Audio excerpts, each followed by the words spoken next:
Thank you all for joining us here today. My name is Sarah O'Donnell, and I'm the Executive Director of AIA Vermont. This is a very, very exciting day for us today. This event is the culmination of many months of meeting, discussing, and workshopping ideas about how architects might be able to help with Vermont's affordable housing issue. As many of you likely know, Vermont's already tight housing market has been impacted significantly by COVID. We've seen an increase in the average rents and the costs of homes for sale. The lack of housing affordability is now a problem that people from a wide range of income levels are facing. Today's event will include a panel discussion with experts in the field of affordable housing. And they'll be touching on some of the challenges that stands in the way to the creation of affordable housing in Vermont, such as policy, politics, cost of development, as well as some ideas for how to overcome some of these obstacles. The second half of the afternoon will be our affordable housing charrette. AIA Vermont put out a call for projects at the start of this year, and we received prospective affordable housing projects from towns, nonprofits, and community groups from throughout the state. 6 of those projects were selected to be the focus of today's charrette. It's my hope that today's event might be able to help a handful of Vermont housing projects get off the ground. And I want to thank all of you for helping us to be able to make that happen by attending today. So thank you.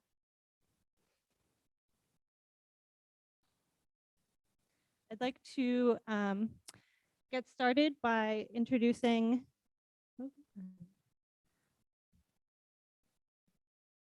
okay. I'm rusty. This is the first in-person event in a while.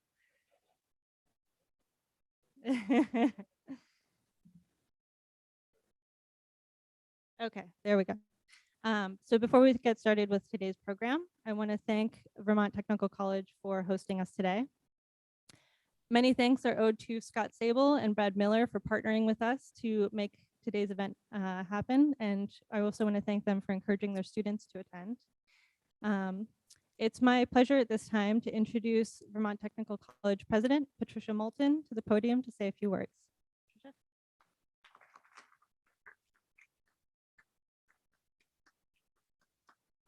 Thank you, Sarah. And it is my distinct pleasure to welcome you here for the first face-to-face conference we have had on this campus in 2 years and 2 weeks. So, yay.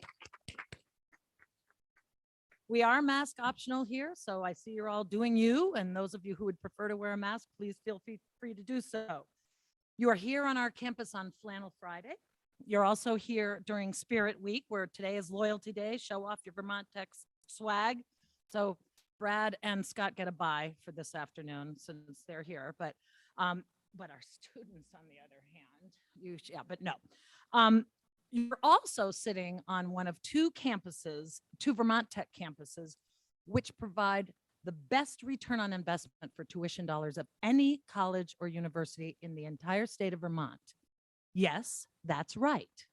Vermont Tech was ranked the best of all colleges and universities in the state for return on investment of tuition dollars for the 2nd time in a row.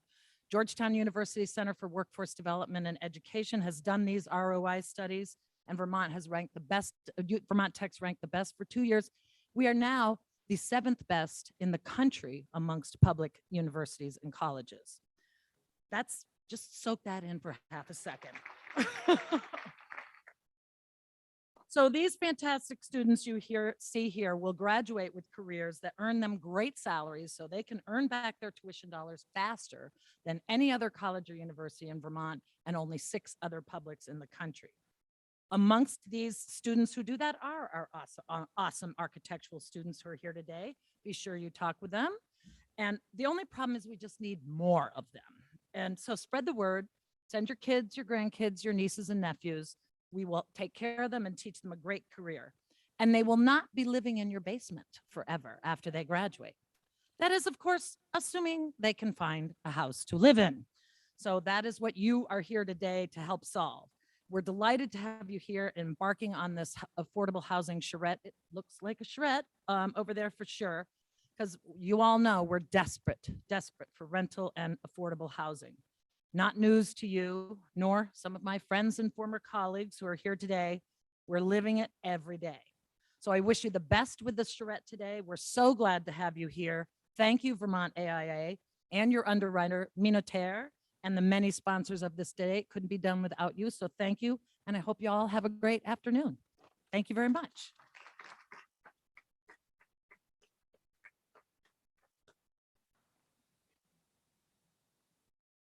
Okay, now it's working. So I would like to bring up our underwriter today. We are very thankful to all of our sponsors for supporting today's event. We literally could not do this without their support. And we have Alex Tiganya here with Moderator. If you'd like to come up to say a few words.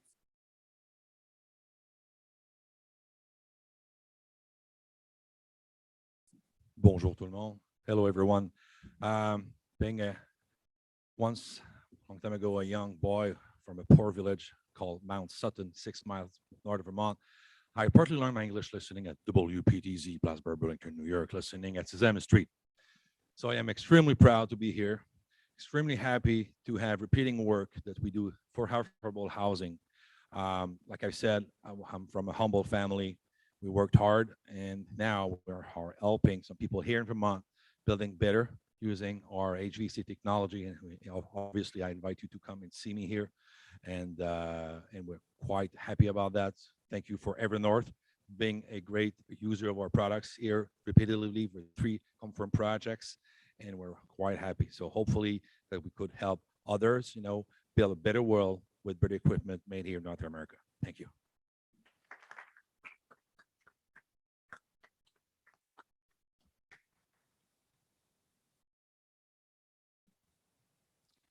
Today's event is supported by 2 gold level sponsors, Gordon's Window and Decor and Huber Engineered Woods. At this time, I'd like to welcome Frank McHenry to the podium to say a few words on behalf of Gordon's Window Decor. Frank?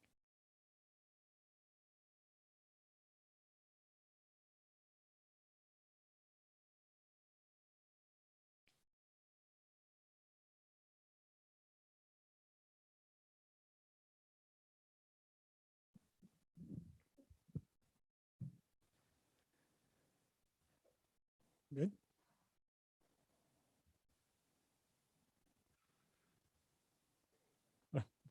All right, we're on. Hello, as you said, I'm Frank McHenry.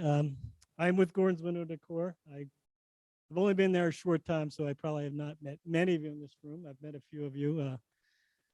Regrettably, my colleague, Brian Wernicke, who probably most of you know, would be the one that would normally be here, but as the story we all know goes, for you've all heard in your workplace, he came back from a project last week in New York, didn't feel well, tested positive. He's living in his basement this week.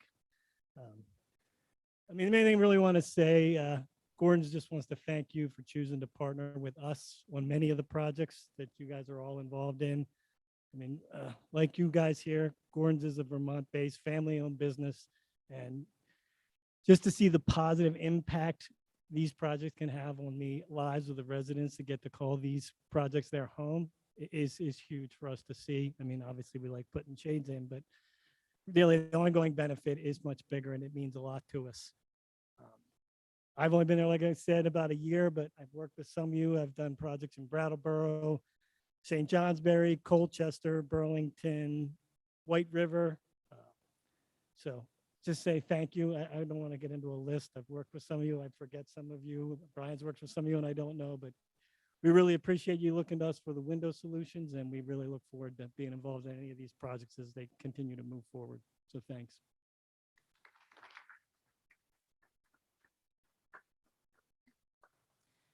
And I'd like to invite Scott Johnston to the podium to say a few words on behalf of Huber. I think there's an OSHA violation there. I don't know. I don't know how to connect to the Zoom. Where do I go? Hey, hey, this is fantastic, and congratulations to the school for the first function here. Obviously, Huber Engineered Woods, the family loves to be involved in philanthropic activities and as a sponsor for Huber Engineered Woods, which is part of the J.M. Huber family.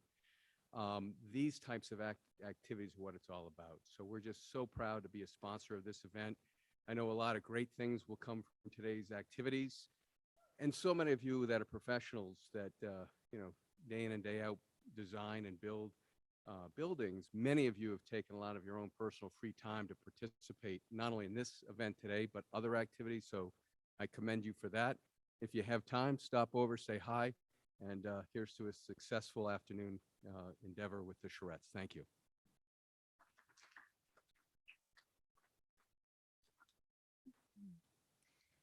Thank you both to Scott and Frank today.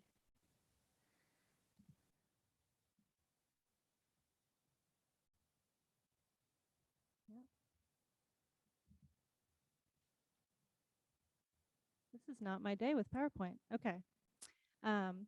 So we are supported today by 9 different sponsors, and I wanted to thank all of them. They're here. They've put together some tabletop exhibits to be able to show you what they've been working on, new products, exciting new things that they're featuring. And I want to thank them all for being here, and I encourage you to visit their tables today during breaks in the schedule.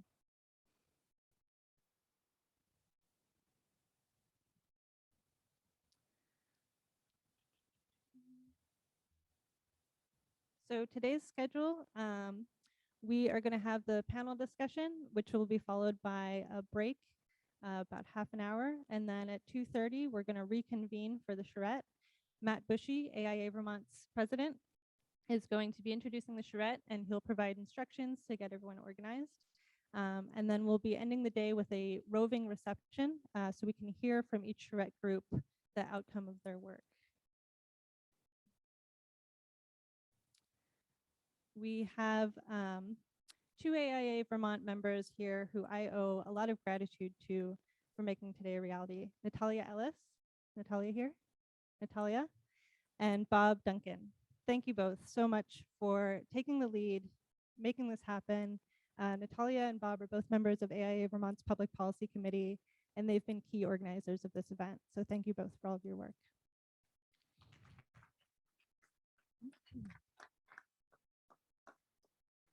So now I'd like to introduce Bob Duncan, who will be the moderator for today's panel discussion. Bob was willing to be the moderator with actually very little strong arming from me, which I appreciate.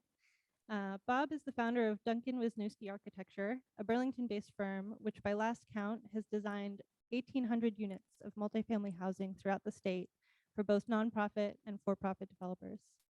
His interest in design as a social construct and responsibility dates to his undergraduate years at Penn State University, where he had the privilege to study under both American and European trained architects, whose principal focus was in the field of social housing and development. Bob has served on several boards in Chittenden County, among them the Committee on Temporary Shelter and Wake Robin. He's lived in Burlington since university graduation in 1974, when finding an affordable apartment was almost as hard then as it is now. He and his wife, Jean, live in the New North End, a stone's throw from the Burlington Bikeway, which he often uses to commute to work. And now I will hand it over to Bob to introduce our panel. Thank you.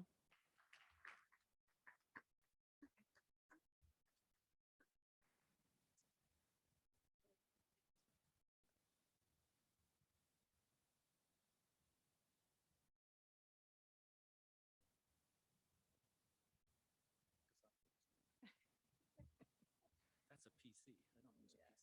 Okay. So good afternoon, everybody. A couple of comments. I want to reiterate our thanks to the exhibitors. You notice that we separated Marvin and Pella from each other, so there's no fisticuffs. But please take advantage of it, especially students. It's maybe not so good marketing for the exhibitors, but you'll learn a lot by talking to these folks of what the products they have. And especially really interesting one is this miniature system over here, which is different from a lot of other systems that are being used. Oh, sorry. Sorry. Is that better? Is that better? Okay, sorry. So I also want to acknowledge the other members of the Affordable Housing Committee, and I'm not going to name everybody, but for everyone that's here, could you stand up for a second so everyone knows who's been involved for many months in organizing this? I know Natalia's here. I saw Jean earlier. Can you just stand up just quickly or wave or something? Thanks everybody. Really appreciate it. This, this has been going on for, I don't know, maybe 9 months since Holly and I first started talking about this, and we read a couple books. We have some more books to read. We're going to share some of that information with you today. I also want to give a really big thanks to everybody that's here to participate. I can't think of another professional organization where more than 10% of its members would give an afternoon of their time to learn more about an intractable social problem and then give their experience and expertise to a group of 6 different groups to solve that problem. I don't see that happening in the American Bar Association. I don't see it happening in the American Medical Association. I don't see it happening in whatever the group is of American accountants. So really, I think you all deserve a round of applause for being here and doing this today, because it's really pretty incredible to me. And then, so I have some intros to the bios for the folks that are here, and I'm going to introduce them alphabetically. I was joking with one of the participants earlier that the egos are so large here that I can't do it. Otherwise, it'd be somebody thinking someone else is more important. So I'm doing it alphabetically. So Kathy Beyer is the Senior Vice President at Evernorth. Many of you may have known Evernorth as Housing Vermont for many years, since its inception. Has been Evernorth now for a couple of years, I guess. And she's the directs real estate development activities and works with their developer and project management teams to successfully bring impactful affordable housing projects to closing and completion. Our firm has had the pleasure of working with Evernorth on many projects over the years. Prior to serving as Senior Vice President, Kathy was appointed as Deputy Commissioner of Housing and Community Development at the state of Vermont. And she previously worked for Housing Vermont before that, and came back to Housing Vermont in 2007. She was a local representative to the legislature. She was on her school board. She's very involved in community, and she really enjoys living in a rural place where farming is part of the community fabric. So next we have Maura Collins to Kathy's left, who's the Executive Director of Vermont Housing Finance Agency. And for those of you that don't know, VHFA is maybe the largest bank in the state of Vermont, but it's certainly the largest bank that does lending for affordable housing projects. So it's really great to have her experience here and her expertise.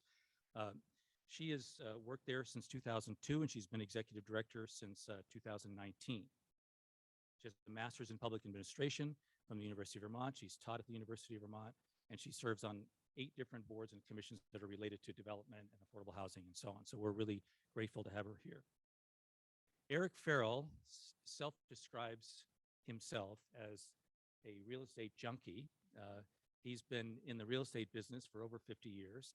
And I know you're all looking, saying, how could somebody be in business for over 50 years when he looks like he's about 50 years old? But nevertheless, I think his experience comes from his incredible work ethic. He's the owner of Farrell Properties, based in Burlington. He's developed properties with Cathedral Square Corporation, with Housing Vermont / Evernorth, and other nonprofits. He's currently working on a Cambrian Rise development in Burlington, and previously worked with these nonprofits for 600 units of housing at Odell Parkway in Burlington, South Burlington, actually. And he lives in Burlington, where he was born and raised, and lives with his wife, Jen Murphy, in the North End. Next, we have Josh Hanford, who is the Commissioner of Housing and Community Development for the state of Vermont. And he's been in that job since 2019, appointed by Governor Phil Scott to that position. That group heads the housing, planning, historic preservation, and community development departments of the state. He's been involved as a project manager on many other projects, and he's been responsible for dispersing nearly $1 billion in funds for various community development projects and housing over his tenure at the state. And finally, our last participant today is Erik Hoekstra. Erik is a managing partner of Redstone Development in Burlington, and he's been, through his tenure there, he's been involved in over 50 projects coming to fruition at Redstone. He's a graduate of Columbia University, has a master's degree and undergraduate degrees from the University of Wisconsin. He lives in Stowe with his wife. He moved there last July after living in Burlington for many years. So please welcome everybody here with a round of applause and thank them for participating. So by my account, just kind of doing some quick math, I think we have maybe close to 200 years of experience at this table. We certainly have 150. Erik might be half of that, but we have at least 150 years of experience here. So it's pretty incredible to think that in this state, we can bring this group of people with this skill set to a presentation like this, where we can put our minds together to try to figure out what can we do about solving what seems to be a really intractable and difficult problem to solve. And that's, how do we deal with housing affordability? And when I say that, I say we're not talking just about affordable housing in the context of housing that's affordable to certain income levels. I'm talking about housing affordability because it impacts all of us. Whether you're a well-salaried young employee in the state of Vermont, you probably still can't afford to buy a home. So it's an issue that cuts across income strata. It cuts across education. It's really a very difficult problem to solve, and there are any number of reasons for why it's difficult. And so we've organized some questions. These are not only my questions. These are questions that came out of our group, that came out of questions that people who signed up for this event presented. And so we've sort of collated all these questions into 4 different groups. One of them is trying to understand the problem itself. What are some of the policies that we can do? What are the partnerships that might benefit? And then finally, if we had Aladdin's lamp, what are some of the solutions? So in terms of trying to describe the problem, I'm going to ask folks to pretty much maybe start with Josh and work across here. And I know we have limited time, an hour. We need all afternoon to have this conversation. So we're going to try to hit high points in this first hour. But the pressures on housing affordability are numerous and varied. It has to do with the availability of developable land. It has to do with demand across all income strata. It has to do with zoning restrictions and permitting issues.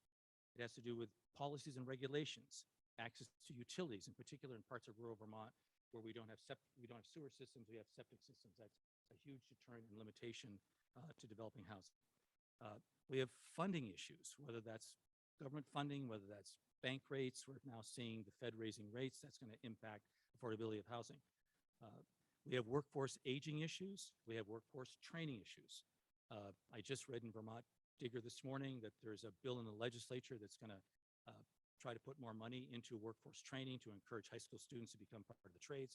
I mean, that's an issue that I think affects all of affordability of housing, is having the workforce to be able to do it. There are issues like the second home market. What kind of impact does that have on housing affordability in the state? It's a double-edged sword. People who own second homes don't send kids to school. On the other hand, people who own second homes drive up the cost of land and housing. So there's a double-edged sword there that I think we need to bring out into the conversation. There's pressure with places like HomeAway and Airbnb renting housing that could otherwise be affordable housing or less expensive housing. And then we also have something else that's becoming more critical. We're welcoming Afghan refugees here now. We may very well be welcoming Ukrainian refugees here now. It actually breaks my heart to think of what those folks are going through and what that might mean for us. So there's refugee population that we have a responsibility to address. So there's all sorts of impacts on affordable housing. So I'd like to start, Josh, but if you can just expand maybe or think about, some of these pressures, what your thoughts are about that, and which ones you think may have the greatest impact and therefore might be the most important to solve at the outset. Sure. So 2 minutes. All of that there will wrap up and present you a solution. I wish it was that easy. The architects here in the room and the builders, they know how to do that. You find the land, you find the money, and you build what you're told to build, and you design it to accommodate the needs. I wish it was that easy in this space. There's so many different factors that have gone into this problem and where we're at, and there's even more solutions. What I do know is in 20 years of being involved in housing, community development, there's a lot we could do and more we can do. And I don't think this is a matter of we don't have enough money, we don't have enough creative solutions, we don't have enough land, too many second homeowners are. I think all of this is solvable, and it's a matter of will. And are we a state that is pro-housing, or are we a state that only wants to support housing that we, the big collective, we, being a neighbor next door, being a community that has certain, standards for how homes look, decide whether that housing could be built or not? Or are we going to actually build the housing that the people in Vermont need, the new people coming to Vermont need, and be responding to the changing demographics that have been going on for 20 years? I think we're a wealthy state or a wealthy country. We can accommodate any refugees, whether they be climate or from other countries, and we have a duty to do that. But we have to put aside a lot of what we have done in this area, in my opinion, and be just generally more pro-housing growth. And that is tough in some communities or in some spaces that maybe have other ideals that have been put ahead of providing the housing that's needed. And I think we can wrestle with all those issues, and we have the resources to address it. It's conferences like this, it's housing committees at the local level, and it's political will to sort of change course. And so, those are my quick thoughts on this. This is more of a problem of choice than a problem that we can't solve. Erik? Thanks. Yeah. So, I think I think Vermont, I think of Vermont as a high barrier market for all of the reasons that Bob cited. And I think in Vermont, we tend to do a very good job of unintentionally creating additional barriers within the regulatory regime, things that start out really well intentioned with the goal of protecting the natural environment, reducing our dependency on fossil fuels, increasing energy efficiency, protecting tenants, requiring affordable housing. All of these things start out as really well-intentioned ideas that many policymakers, legislators, and everyday voters would likely support. The challenge is all of these things unintentionally create additional barriers. On top of all of the challenges that Bob has listed, right now more intensely than I think any of us has ever seen, the baseline cost to construct new housing is off the charts. It's nearly impossible to make the numbers work right now, even on high-end luxury housing in the strongest locations in the Burlington area, let alone to try to make the numbers work on more accessible entry-level homes for sale or for rent. The fundamental financial feasibility challenge is something that has me stuck right now. We're a very small state with limited financial resources. The tax credits that Maura's agency are involved in, the grants and soft loans and other sources of subsidy funding that we've relied on for the last 35 years have not grown in dollar amount commensurate with the increasing costs we've seen. Maura might know the exact dollars and number of units of production, but I can tell you without knowing these exact numbers, we're producing fewer units of housing each year with the same amount of subsidy dollars available. We've watched the average development cost in my time in Vermont the last 20 years go from about $150,000 a unit to about $350,000 a unit today. The only thing that saved us over the last handful of years has been things like the Housing for All bond initiative that brought unexpected dollars into the system and more production was possible. The ARPA funding, the federal funds tied to COVID right now that are flowing in, that are going to help us create more housing than we otherwise would because we have sort of found money that we really can't count on year after year going forward. I think the other thing to keep in mind is, Vermont is a very unique place, and we like to think of ourselves as very special, and we are, but the challenges that we're dealing with here in Vermont right now are not unique to Vermont. We have a national housing shortage right now. We haven't produced sufficient housing supply across the country over the last 14 years or so since the Great Financial Crisis. We really need new ideas at the national level on how we can encourage housing production to keep up. I don't even know what this looks like, but the tax credits that we've been relying on for the last 35 years, we haven't really rejiggered our housing delivery system from the finance mechanisms that are available nationally since 1986. So hopefully we can all encourage our leaders in Washington to come up with new ideas, because as a state of 600,000 people, there's only so much all of us can do. We really need national leaders to step up.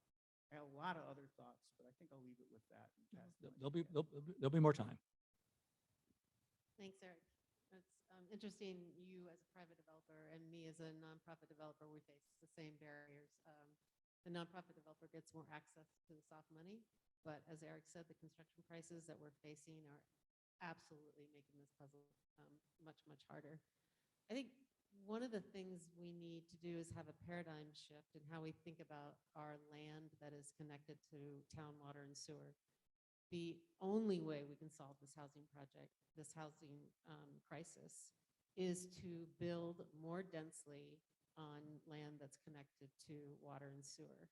And I think we know in the permitting process, we conserve prime ag land. We think of that as a resource, but the land that is connected to just the simple thing, connected to town water and sewer, is a way that we can get to density. The other paradigm shift, I believe, is embedded in our zoning ordinances in every town across the state. And that is that single-family homes are permitted use and multifamily housing is a conditional use. And multifamily housing is the only way you get to greater density, but when you put it in the conditional use category, it's more difficult to permit and opens you up to an appeal. And there's also an equity issue we have not talked about, and it's starting to be talked about. But if our zoning is so protective or accessible to single-family homes, but not for multifamily, that in itself is a statement about economic equity for our households across the state. So I think there is effort that can be made on the town level. Erik and Josh, I think, mentioned affordable housing committees, and I think Maura wants to talk about those as well, because we tried to solve this problem on the way down, carpooling. And that we start to have at that level advocates for the people who don't yet live in the community. And when we go to these DRB hearings, and the people who show up already have a home. The people who don't show up can't. They don't live there yet. And we need to, it's very helpful if a community has something like an affordable housing community and comes to the DRB hearing and actually talks for those people. I live in the town of Heinsberg. We have a really wonderful affordable housing committee that's been around for over 10 years. And we recently brought a new senior housing project to sketch plan review, and the Affordable Housing Committee was there. And they're going to be there at preliminary plat, and they're going to be there at final plat. So back to what Josh said, I do think we need to have the will, but we also can start to look at these policies that actually are not incentivizing densely developed housing in our communities. One of the drawbacks of being fourth in line is that they said a lot of the things I was planning on saying, so I'll just echo it and then add. Yeah, I know. I'll hand it back to Josh. No, one of the things that is most frustrating right now for working in the field of affordable housing, whatever that means, is when the reporters call and they say, oh my gosh, do you know that it's really hard to get housing right now and prices are super high, and like, what can we do about this? To which I want to say, you could have been listening for the last 35 years as we've been seeing this tsunami wave coming to our shore and the impact it was going to have. The data is clear that this is not a pandemic problem. I'm going to say, this isn't even an immediate labor shortage problem that we're seeing right now, because this labor concern we have been talking about for at least the 20 years I've lived here. So it's frustrating to frankly have people now, I think what's happening is that we're all defining affordable housing differently, and it's impacting more of us. There are more of us who have changes in our relationship, meaning that we now need 2 homes instead of 1 because of a relationship breakup, and we can't find that home. We have more of us whose kids are living in our basement. Thank you, Pat, for saying that won't happen if you go to VTC, but I'm just saying, a lot of us have kids in our basement who can't move out because they can't find that housing. Our aging parents are not safe because they are not in housing that's meeting their full spectrum of needs. And so I think that this housing crisis is hitting more of us, and it's when it hits home that it really gets our attention. But the data, there's some data here on all the tables, and in the bottom right corner, there's a blue bar chart that shows every year how many homes in each decade that we've been adding to our housing stock. So if you were to look at all the homes in Vermont and you were to say, okay, in the 80s, we were adding over 1%, almost 2% of our housing stock every year. That equates to about 3,400 homes a year. Not vacation homes. I don't count them because I'm a housing person. So I only look at primary residences. 3,400 homes a year we were adding to our housing stock. Look at where we are now, 0.18. We're down under 1,000 homes a year. That's a huge drop. And while our population may not be booming and expanding in the way that some states have, the number of households we have is steadily increasing. And it's for the reasons I talked about before, that I got 3 little kids at home. And so at some point, our family that lives under one roof is going to need to take up 4. And that just keeps happening. And so I think that we need to separate conversations about population growth and household growth and know that our households are getting smaller. And so we are building smaller homes. And a lot of folks have questions about why developers keep building smaller units. But I think that we need to be looking at this. And when we get down to solutions, I do want to really get on the soapbox about local housing commissions. But in the meantime, the last thing I want to say is going to be a plug for my fellow developers I'm literally surrounded by today, which is, when did it happen that these folks became the bad guys? When did that shift happen? Because I know that back in the day, towns, municipalities used to maybe not lay out the red carpet, but they certainly laid out roads, and those roads had sidewalks, often with curbs, and there might even be lighting. There was definitely sewer and water put in so that these folks would show up and do their part to bring economic vitality, diversity, and vibrancy to our communities. But that changed. Money got tight. Municipalities are on a budget too, and now it's the flip has switched. Is that it? Switch has flipped. Thank you. And now it's like, what can you do for me? You want to put up 20 homes in my town? Let's make it 15. You want to put in 15 homes? What impact fees are you going to pay? How many hoops are you going to jump through? And I get it because I'm very active in my local community and I understand the need for that. We also have to just name it and say that comes at a cost. Those lights, the sewer, the water still has to be put in to serve those homes. And that means it's now going to be the homeowners, the renters, the residents who bear that cost. And so that's just a reality. And we can talk about which model is the right one, but we can't look at the developers and say that they're walking away with bags of money as a result, because all they're doing is we've just shifted the costs to our residents instead of paying for it in a different venue.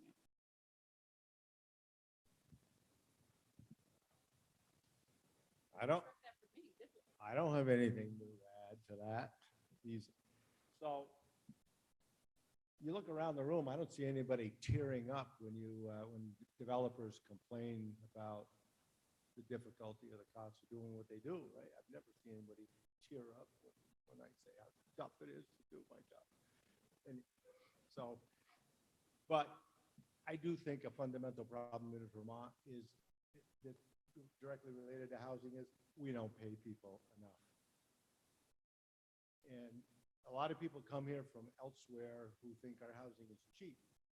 And there's a new phenomenon now. I have people living in units who have jobs in California. So they're making a ton of money and they think they're happy to pay whatever rent you want to charge because they're making $150,000 a year in California working remotely. I don't know how big an impact that's going to have in our market, but it's going to have some kind of impact on it. How permanent is that going to be? I think it's going to be probably. I don't really have any answers other than I do think one of the secrets is to build smaller homes. Because in my experience, people will live small, they don't want to live crappy. So they'll accept a home that's pretty tiny, or an apartment that's pretty tiny. It helps if you give them generous community space that they can share with their neighbors. And the ancillary benefit of that is that they get to know their neighbors. But they don't mind living pretty small. So when I build a 40 or 50 or 100 unit apartment building and I meet a resident, I'm saying to them, this entire building is your home. You may sleep in your apartment, but the whole building is your home. That's, and I think you appreciate that. There's no better solution than more supply. We just have to build more houses. Some people have complained to me that, well, you know, new construction's so expensive. But if the people, I mean, our population isn't growing all that fast. So who's moving into the new houses? It's folks who are moving out of old stock. The old stock generally is more affordable. So you do help the affordable housing supply if you build more new stuff that might be more expensive. People move up, just like they move up by buying a more expensive car when they can. It opens up something else. So I think even though my focus is on building new construction, I think that in some measure I'm helping to open up existing stock throughout Burlington so that other people can grow into those units. You know, the only other complaint that I have, and I don't expect you to cheer up about this either, but when communities, and we talked about this on the way down, when a community says or a city says, we really want to support affordable housing, and so this is what we're going to make you do. But they don't put any money on the table. They don't do anything to help. All they do is they mandate what the developer has to do. I'm not looking for sympathy. I'm just saying that it's a community problem to solve. And so I don't know whether you solve it through taxes or assessments or how you do it, but if you want your community to be more affordable, then the whole community has to step up to the problem. The developer's not going to solve this problem. And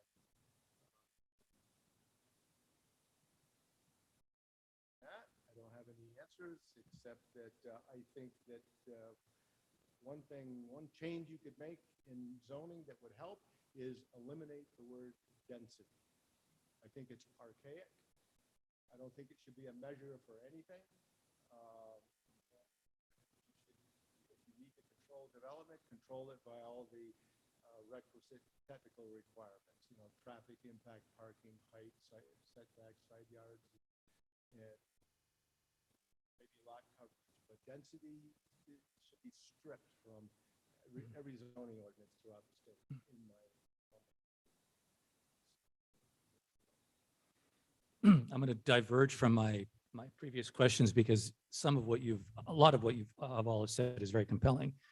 And what Maura said about now we're waking up and realizing we've got a problem, and it's really been a problem for 20 years. I'm reminded of the story about the frog in boiling water. So you put a frog in boiling water and they really jump out very fast. But if you put a frog in cold water and you boil that water, they'll probably die because they never realize how hot the water is. So we're sort of in that situation where we're now realizing how hot the water is, and there are a lot of issues that have to be resolved at this time because of that. One of the questions that we had, you know, we live in Vermont, we value our forests, we value our open space, we value the rural nature of the state, and yet we have this other problem where we have to provide more housing. And so there's a balance there, and what Kathy was talking about was how do we increase density in our villages and towns, and how do we get past this limitation of sewer and septic? And so is that public investment to create more public sewer systems? Is that acknowledging different technologies? There are newer technologies now for septic systems that can accommodate more units. So if you were to advocate, Kathy, at the state level, if you were back in the legislature, and Josh, I know that your housing and community development has developed a sort of a map for, in that document that you've created, the 60-odd page booklet of how local communities can increase density and change zoning regulations. How do we get that out in the mainstream so that people really understand? Because as Kathy said, the people that show up to oppose housing are the people that already have housing. And that's very often the case. And it's, you know, it's the NIMBY thing. It's not in my backyard. But how do we change regulations to allow for more density? And how do we, as Vermonters, even as Americans, understand that there really isn't anything wrong with density? Most of the people in the world live in much denser people per square mile, people per acre densities than we live in and are accustomed to in Vermont. But I think that we need to try to figure out how do we get that message out, and where does that start at the legislature in terms of statewide implementation? And I know Josh or Kathy, if you have something to offer on that based on your experience at the state. I mean, I think yes. I think at the state level, we need to take some basic steps here that we've been talking about for a long time with our land use regulations, particularly Act 250. You know, if we don't want to see the forests and the fields and the hillsides, you know, continue to be carved up with, you know, 20-acre home lots with one home on it that don't get stopped by Act 250, we then need to make it easier to build in those locations where we already have infrastructure, sewer, water. Why would we put any barriers on those places for people to live? That's where we want them to live. They can walk to work. They can walk to the grocery store. They can walk to the movie theater. Why are we charging excessive fees and letting neighbors appeal places for people to live, which is exactly what our land use regulations say they should be living? And we've been advocating for that at the state level for years, and we haven't been able to get this passed. And so that is a fundamental to level the playing field across the whole state that we should do. And then yes, each community should look at, you know, rezoning and, you know, following that guide for zoning for great neighborhoods and other things they can do to encourage zoning. But I feel that, you know, if we're really serious about meeting our housing needs of the future, climate change, protecting our working lands for, you know, the climate and for the folks that need to work on them, we need to knock down all the barriers in the places where people should be building. And that hasn't happened fast enough and to enough of an extent, in my opinion. And we ought to really think about some of our property taxing schemes that should be encouraging more redevelopment in places that could use that shot in the arm to become better places to live, and not penalizing as soon as they sort of reinvest. You know, think about current use flipped to be current use for places that we should be redeveloping in.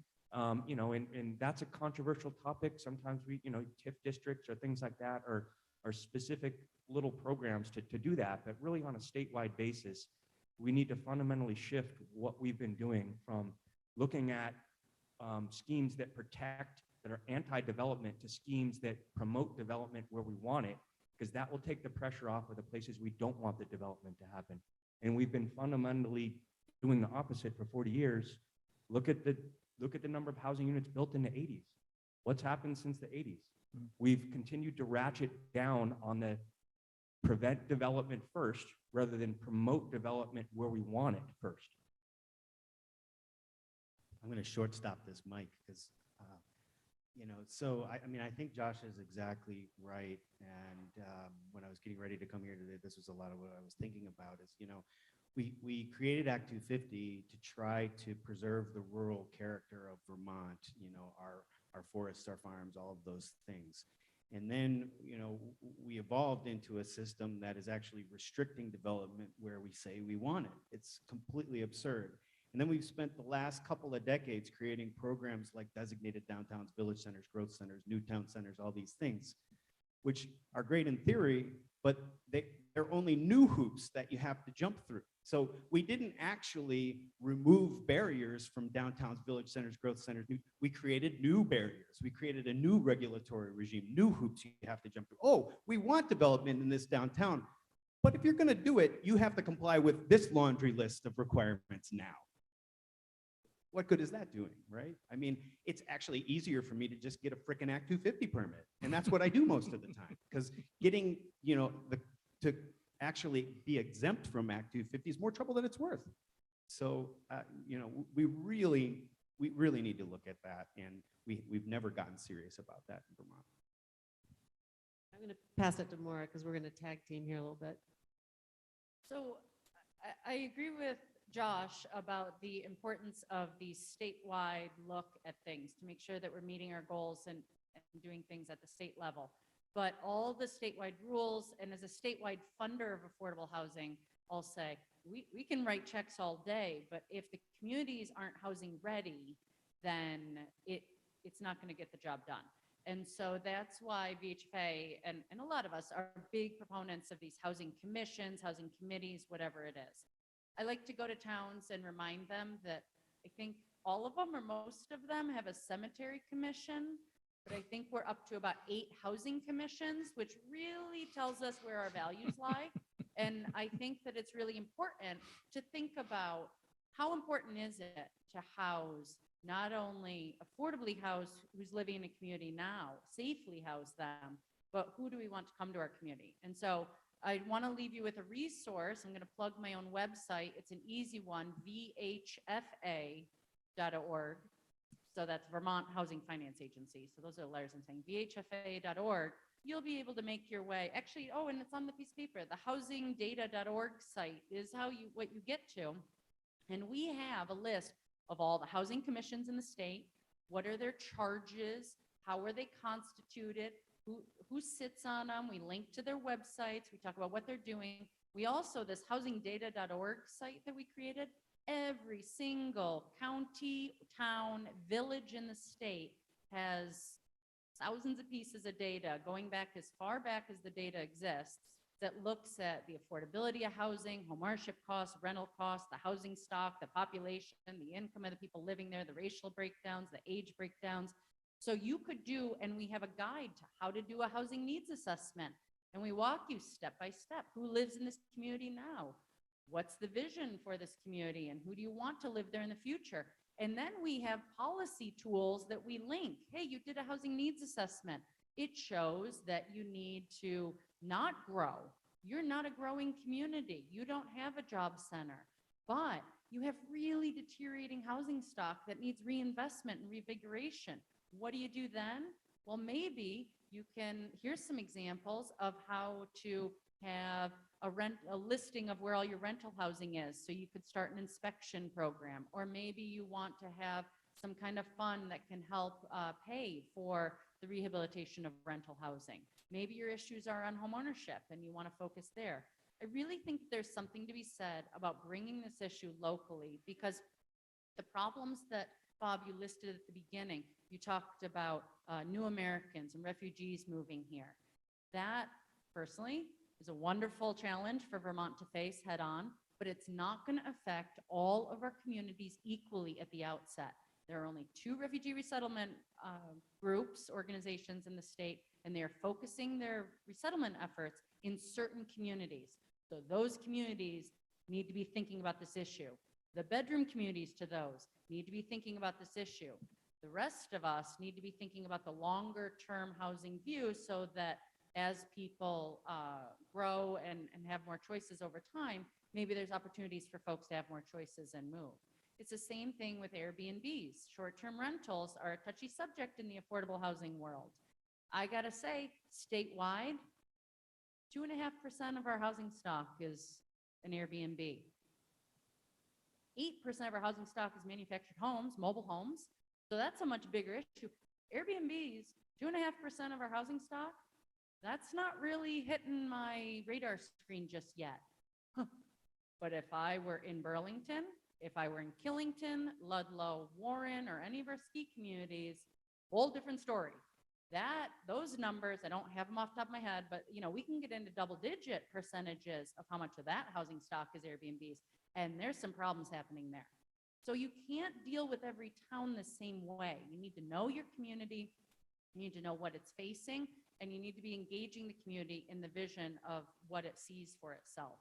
And that doesn't mean by updating a town plan by looking, oh, look, it's the elderly housing chapter. Let's just update all those numbers. No. Let's step back and ask ourselves, do our elders still want to live in age-restricted communities? Because the market data actually shows they don't. They'd rather be in integrated settings with people of all ages. So we can't just update the numbers in these plans in a bureaucratic governmental way that maybe I normally would do. But we have to think more creatively about these things and have these kind of housing-related conversations locally. Thanks, Maura. I'm going to take this one step further, and I think each community needs to answer two questions at the same time. Where should we conserve our land, and where should we build our housing? And it's actually built on, we have a beautiful model of this in the Vermont Housing and Conservation Board, which has now been around 35 years. Let's take that down to the local level, and let's, to be really provocative, every town has a conservation commission. Perhaps we could create a conservation and affordable housing commission so that at the local level, people are asking that question at the same time, because they're those two questions and answering them at the same time, because they're so related. I mean, we, as Erik pointed out, established Act 250 was focused on protecting our natural resources. And one way to do that is to answer the question, where should people live? Well, I'll make it really simple. So a step farther, and this will never happen, and it's too easy to pontificate about this stuff.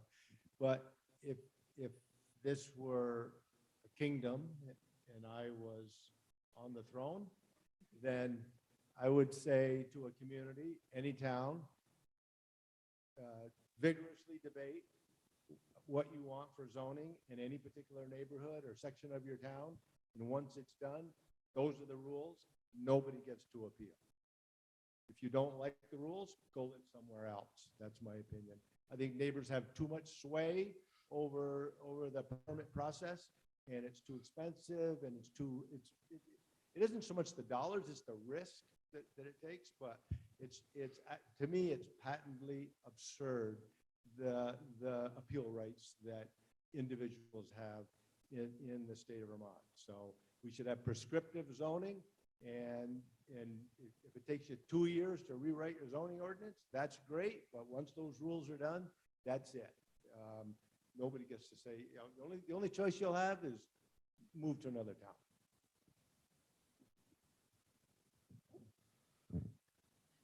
How much is the phenomenon that many people have grown up with, that the single family home is the castle and living off in the woods by myself is the dream? And how do we address that as a society? Because when we're talking about, many of us here believe in density and want to see more density in villages and so on, and we're all talking about that, and we're talking about how we might make Randolph Center more dense, for instance. So, but if a lot of people who live here don't believe in that, and a lot of the folks who oppose a development are because they are protecting the value of what they already have, or don't believe in denser housing, how do we address that? Because that's something that I think is built into people's bloodline about this dream for the living on, well, because Act 250 established 10 acres, live on 10 acres is my dream, right? Do you have any thoughts about how we sort of rethink this as a society, and folks are not being imposed upon in terms of how we think the solutions might be and how they might affect individual lives?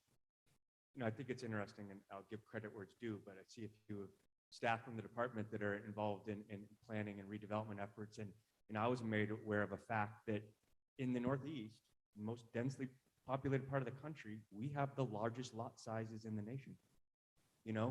Something around 18,000 square feet. Out west, it's about 7,000. People look at the West as spacious. They live on smaller lots. They can have more public land available for those people that live more densely to enjoy. But we have a long tradition of having very large single lots. And what does that mean? It's more expensive for people to own a home. There's less availability. We need to change that mindset. There's lots of infill opportunities within these large lots, especially as we sewer and water these neighborhoods that, when they were first built, they had to have their own well and septic. I get it, but we can evolve. We can live and still have our castle, but it's a mini castle. It doesn't need to be a massive castle. And I think that if Vermont's going to continue to be a high home ownership state, we have about 72% home ownership in the state. If we're going to continue to do that, the fact that folks right now that are making 100% of area median income couldn't possibly afford to be homeowners. Right. Are we going to accept those numbers going down and expect more people to be renters because they're not going to be homeowners? Well, if the costs don't change, if our zoning doesn't change, that's what's going to happen. Unless we start to live on smaller lot sizes, we start to build smaller homes, we start to find ways for folks to live more affordably if they're going to be homeowners. Otherwise, I just don't see how those numbers hold true going forward. Mhm. And I think the American dream of still being your own homeowner is real. You generate wealth, you pass it on to your family. That is very important in our system, in our society. And I wouldn't want to be the one to say we should change that, because it's very powerful for how folks engage in their community and how they participate in the public process. And I think we should still support that. I'm thinking about what Kathy was just talking about of, if we can start to combine these discussions of conservation and where are people supposed to live, right? So if we want to maintain open space, okay, so let's have a conversation about open space, but at the same time, let's identify where people are going to live in this community, because we can't have both, that might be a way to reframe it and get people thinking differently. The latest proposal that I heard from the legislature on Modifications Act 250 would allow for up to 800-foot-long driveway before you have to get an Act 250 permit. So But 700 10 units of housing right, needs an right, Act 250. right.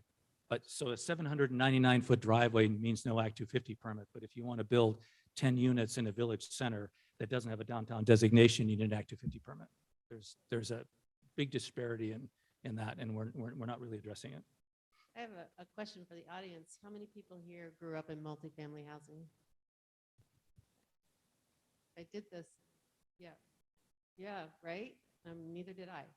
And so I think culturally we are, particularly maybe, I don't know if the northern New England is more this way than other parts of the Northeast.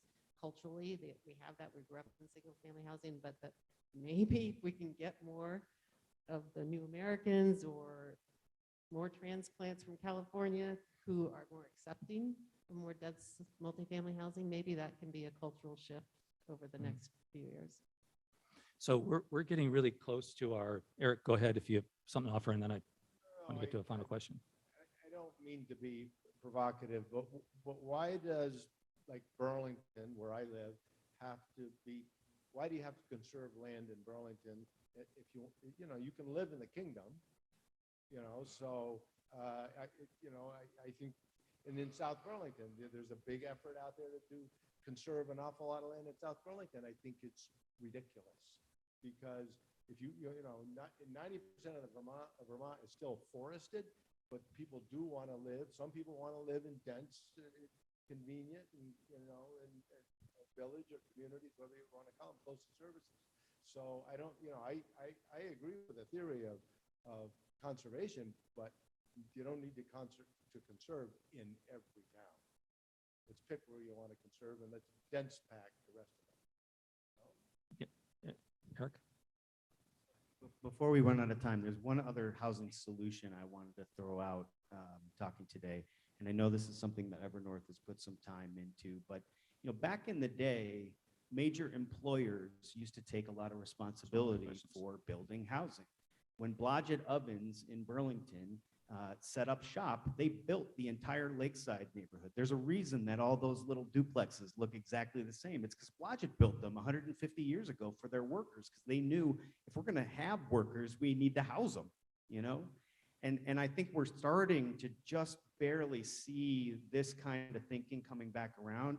There's a project that's been in Digger the last couple of weeks. UVM Medical Center is partnering with some private developers to build 61 units of housing. They're throwing their money where their mouth is, because they know we've got 8,000 people in our workforce, and we're struggling to recruit because there's nowhere for them to live. And I think that's something I think that's going to be sort of the new old way of doing things. Well, I have about 10 other questions that we're not going to have time to ask or answer, but one of them had to do with partnerships that are public-private. One of them had to do with employer-sponsored housing. One of the charrettes that we're doing today has an idea for housing in Cabot that's maybe either sponsored by the creamery or related to the creamery. So that's an example of an employer recognizing that to keep employees, to attract employees, they need to do that.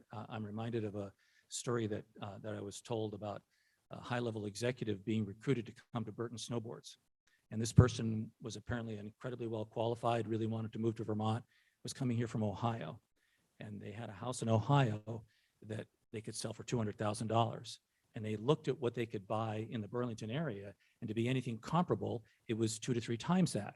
And the person said to, said to the Burton hiring people, I really want the job, but what are you guys, out of your minds? So there is that's an example of this housing affordability going across all income strata. So we're out of time, but you've been raising some very provocative questions here about how we address this, statewide.